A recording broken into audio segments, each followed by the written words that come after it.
آج صبح پاکستان نے 133 رن بنائے لیکن ویسٹ انڈیز نے میچ جیت لیا صرف 2 وکٹوں سے۔ میچ بہت کلوز تھا۔ چلیے 4 منٹ کی ویڈیو میں پورا میچ سمجھاتے ہیں۔ پاکستان نے ٹاس جیت کر پہلے بیٹنگ کی۔ پچ چھوٹی تھی، اس لیے رنز بنانا مشکل ہوئے۔ سیم ایوب، فخر رحمان اور حارث نے کچھ اچھے شاٹ لگائے لیکن کوئی لمبی نہیں کھیل پایا۔ میں کامیاب نہیں ہوئے۔ ویسٹ انڈیز نے چیز سٹارٹ کیا دھیمے انداز سے لیکن پاکستان نے ارلی میں کر لیا۔ ویسٹ انڈیز شروع کر لیا اور میچ ایک ہو گیا۔ فاسٹ بیٹنگ کی، 28 رن بنائے 20 بال پر، جس پر ٹیم واپس لایا۔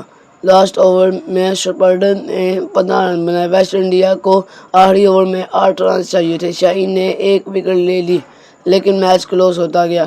آخری بال پہ جانسن ہولڈر نے باؤنڈری مار کر میچ جیت لیا۔